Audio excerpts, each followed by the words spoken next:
మన team India south Africa చేతిలో 76 పరుగుల తేడాతో ఘోరంగా ఓడిపోయాక మన వాళ్ళ నెట్ రన్ రేట్ ఎంతో తెలుసా? -3.8లోకి వెళ్ళింది. ఇప్పుడు మన వాళ్ళు సెమీస్ క్వాలిఫై అవుతారో లేదో చూడాలి. అలానే మన టీమిండియా ఎందుకు ఇంతలా తడబడుతుంది? కేవలం బ్యాటింగ్ ఫెయిల్యూర్ మాత్రమేనా, లేక ప్లేయింగ్ లెవెన్లో ఏదైనా లోపం ఉందా? లెఫ్ట్ హ్యాండర్ సంఖ్య పెరగడం మనకు ప్లస్ అవుతుందా లేక మైనస్ అవుతుందా? ఈ వీడియోలో డీటెయిల్గా చూద్దాం. ఈ వీడియోని చివరి వరకు చూడండి. ముందుగా సౌత్ ఆఫ్రికా మ్యాచ్ విషయానికి వస్తే మన వాళ్ళు అనూహ్యంగా చాలా ఘోరంగా విఫలమయ్యారు. టాప్ ఆర్డర్ మొత్తం చేతులెత్తేసింది. సౌత్ ఆఫ్రికా బౌలర్లు పక్కా ప్లానింగ్ తో బరిలోకి దిగారు. ముఖ్యంగా అవుట్ సైడ్ ఆఫ్ బంతులు వేసి మన బ్యాటర్లను బాగా ఇబ్బంది పెట్టారు. దానికి తోడు మన వాళ్ళ షార్ట్ సెలక్షన్ కూడా అస్సలు బాగోలేదు.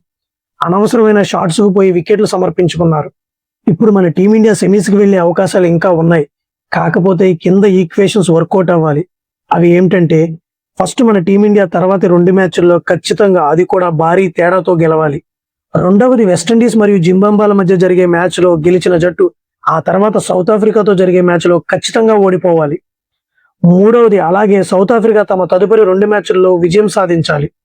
నాలుగవది అప్పుడు మన టీమిండియా చివరి మ్యాచ్లో వెస్టిండీస్తో ఆడే సమయానికి నెట్ రన్ రేట్ సమీకరణాలు ఎలా ఉన్నాయో చూసుకుని ఆ లెక్కల ప్రకారం మన వాళ్ళు అటాకింగ్ గేమ్ ఆడి గెలవాలి.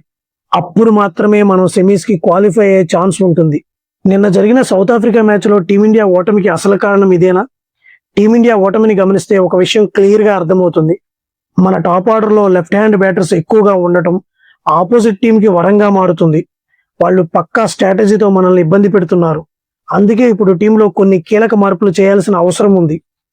ఓపెనింగ్ లో సంజు మరియు అభిషేక్ జోడీ ఉండాలి. ఒక రైట్ హ్యాండర్ మరియు ఒక లెఫ్ట్ హ్యాండర్ కాంబినేషన్ ఉంటే ఆపోజిట్ బౌలర్స్ కు లైన్ అండ్ లెంత్ సెట్ చేసుకోవడంలో కష్టమవుతుంది. ముఖ్యంగా సంజు తన ఎక్స్పీరియన్స్ తో పవర్ ప్లేని బాగా యూజ్ చేసుకోగలడు. వన్ డౌన్ లో ఇషాన్ కిషన్ లాంటి అగ్రెసివ్ ప్లేయర్ ఉండాలి. తను ఇన్నింగ్స్ ని వేగంగా ముందుకు తీసుకువెళ్లగలడు. అలాగే 2 డౌన్ లో తిలక్ వర్మ ఉండాలి. మిడిల్ ఆర్డర్ లో వర్మ ఉండటం వల్ల ఇన్నింగ్స్ కి ఒక స్టెబిలిటీ వస్తుంది. తను సిచ్యువేషన్ తగ్గట్టుగా గేరు మార్చగలడు. ముఖ్యంగా రింకు ప్లేస్ లో అక్షర్ పటేల్ ని తీసుకోవాలి. రింకు బ్యాటింగ్ ఫీల్డింగ్ బాగుంటుంది, కానీ అక్షర్ని తీసుకుంటే బ్యాటింగ్ మాత్రమే కాదు, బౌలింగ్ లో కూడా వికెట్లు తీయగలడు. లోయర్ ఆర్డర్ లో తను ఇచ్చే ఫినిషింగ్ టచ్ మన టీమిండియాకు చాలా హెల్ప్ అవుతుంది. ఎప్పుడైతే మనం ఇలాంటి right and left combination maintain చేస్తామో అప్పుడు ఆపోజిట్ కెప్టెన్ కి ఫీల్డ్ సెట్ చేసుకోవటం మరియు బౌలర్లు మార్చడం తలనొప్పిగా మారుతుంది. సౌత్ ఆఫ్రికా మ్యాచ్ లో వాళ్ళు అవుట్ సైడ్ ఆఫ్ బంతులతో మనల్ని ట్రాప్ చేశారు. కానీ ఇలాంటి మిక్స్డ్ కాంబినేషన్ ఉంటే అలాంటి స్ట్రాటజీస్ వర్కౌట్ అవ్వవు. ముందుగా అందరి మధ్యలో ఉన్న ప్రశ్న, అద్భుతమైన ఫామ్ లో ఉన్న అక్షర్ పటేల్ ను కాదని వాషింగ్టన్ సుందర్ని ఎందుకు తీసుకున్నారు? దీనిపై బ్యాటింగ్ కోచ్ సితాంశు కోటక్ స్పష్టత ఇచ్చారు. మ్యాచ్ కు ముందు captain Suryakumar Yadav, head coach Gautam Gambhir స్వయంగా అక్షర్ పటేల్ తో మాట్లాడారు.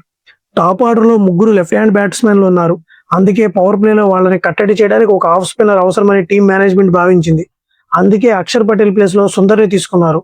అయితే వాషింగ్టన్ సుందర్ పవర్ ప్లేలో బౌలింగ్ చేయకపోయినా ముందుగా అనుకున్న ప్లాన్ మాత్రం అదేనని కోటక్ చెప్పారు. ఇక జట్టులో స్థానం కోల్పోవడం వల్ల అక్షర్ పటేల్ ఆత్మవిశ్వాసం దెబ్బతింటుందా అని అడిగితే, అక్షర్ ఎంతో అనుభవం ఉన్న ఆటగాడు, అతనికి ఆత్మవిశ్వాసం ఏమాత్రం తగ్గువలేదు. జట్టు అవసరాల కోసం ఎందుకు ఈ నిర్ణయం తీసుకున్నామో కెప్టెన్, హెడ్ కోచ్ అతనికి క్లియర్ గా వివరించారు అని కోటక్ స్పష్టం చేశారు. టీమిండియాని వేధిస్తున్న మరో సమస్య ఓపెనింగ్. దీనిపై కూడా జట్టు పునరాలోచనలో పడినట్లు తెలుస్తుంది. ఇషాన్ కిషన్ స్థానంలో మళ్లీ సంజు శాంసన్ ని తీసుకునే అవకాశాలపై కోటక్ హింట్ ఇచ్చారు. గత కొన్ని ఇన్నింగ్స్ లో సంజు శాంసన్ కాన్ఫిడెన్స్ కోల్పోయినట్లు అనిపించడం, అదే సమయంలో ఇషాన్ కిషన్ పరుగులు సాధించడంతో ఇషాన్ వైపు మొగ్గు చూపారు. కానీ ఇప్పుడు పరిస్థితి మారింది. మళ్ళీ ఓపెనింగ్ కాంబినేషన్ మార్చాలా, పాత కాంబినేషన్ తోనే వెళ్లాలా అనే దానిపై టీం మేనేజ్మెంట్ సీరియస్ గా ఆలోచిస్తుందని కోటక్ అంగీకరించారు. దీన్ని బట్టి చూస్తే తర్వాత మ్యాచ్ లో సంజు శాంసన్ ఎంట్రీ దాదాపు ఖాయమే అనిపిస్తుంది. అలాగే సౌత్ ఆఫ్రికా మ్యాచ్ లో మాకు బ్యాడ్ డే ఎదురైంది. దాన్ని మేము అంగీకరిస్తున్నాం. కానీ ఇప్పుడు మా ముందు ఉన్న ఆప్షన్ ఒకటే, తర్వాతి 2 మ్యాచ్ల్లో ఎట్టి పరిస్థితుల్లోనూ గెలవాలి. మా పరిస్థితి ఏంటో మాకు తెలుసు అని ఖచ్చితంగా పుంజుకుంటామని ధీమా వ్యక్తం చేశాడు. కోచ్ మాటలను బట్టి చూస్తుంటే తర్వాతి మ్యాచ్ లో టీమిండియా పక్కా ప్లానింగ్ తో, మార్పులతో బరిలోకి దిగడం ఖాయంగా కనిపిస్తుంది. మరి మీరేమనుకుంటున్నారు? అక్షర్ పటేల్ ని పక్కన పెట్టడం కరెక్టేనా? అలాగే నెక్స్ట్ మ్యాచ్ లో ఇషాన్ కిషన్ బదులు సంజు శాంసన్ అవకాశం ఇవ్వాలా? మీ అభిప్రాయాన్ని కింద కామెంట్స్ రూపంలో తెలియజేయండి. ఈ వీడియో కనుక మీకు నచ్చినట్లయితే లైక్ చేయండి, మీ ఫ్రెండ్స్ తో షేర్ చేయండి. మరిన్ని ఇంట్రెస్టింగ్ క్రికెట్ అప్డేట్స్ కోసం మన ఛానల్ ని వెంటనే సబ్స్క్రైబ్ చేసుకోండి. జై హింద్.